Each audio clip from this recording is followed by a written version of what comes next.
17e étape du Tour 2010 ce jeudi, la dernière dans les Pyrénées, et pas des moindres puisqu'au programme des 172 coureurs restants, 174 km entre Pau et le col du Tourmalet. La dernière étape de montagne donc avec une côte de 4e catégorie, de col de première. Enfin le peloton retrouve le Tourmalet, classé hors catégorie, par l'autre versant que celui emprunté lors de la 16e étape. Cette fois, Andy Schleck n'a plus le choix. S'il a les jambes, il devra attaquer Alberto Contador pour lui reprendre du temps avant le contre-la-montre de samedi. La victoire du Tour peut donc se jouer aujourd'hui. Le premier attaquant de la journée s'appelle Christian Koren de la Liquigas d'Oimo. Le Slovène est rattrapé au 5e kilomètre par un groupe de 6 contreurs.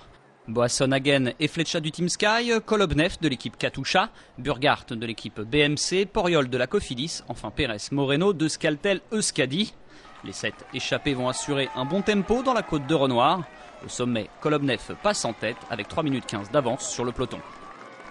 Simon Spilak de l'équipe Lamprey, lui, n'ira pas plus loin. Le Tour ne compte plus que 171 coureurs et aurait pu perdre le 3e du général. Kilomètre 24, Samuel Sanchez chute lourdement.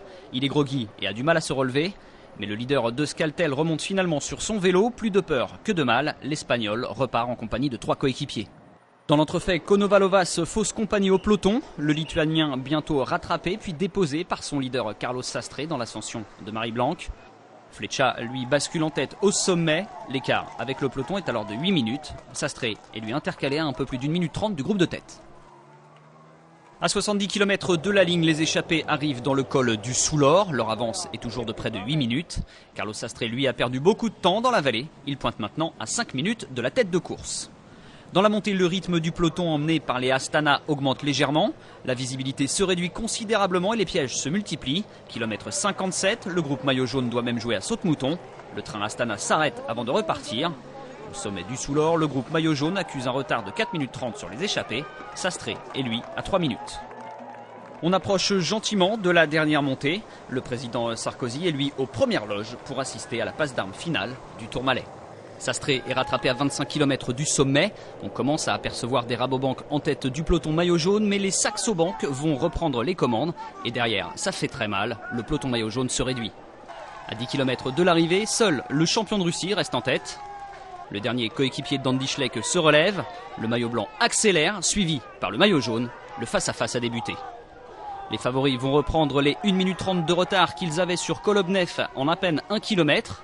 L'ambiance est dantesque dans cette fin de montée. Le luxembourgeois tente d'user l'espagnol, mais le double vainqueur du Tour résiste bien.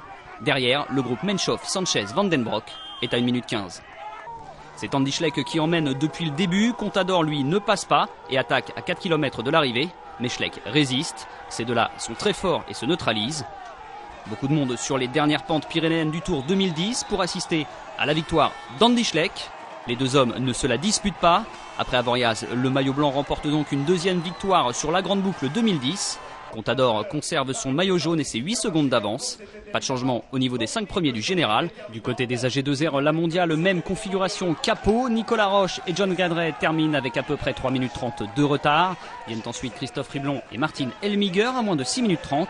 Rinaldo Nocentini perd lui 28 minutes 47. Enfin Maxime Bouet, Dimitri Champion et Eloy de Mondori sont rentrés avec un groupe Eto à plus de 30 minutes. Au général, Roche est toujours le mieux placé en 15e place, de longueur devant le meilleur français, John Gadret.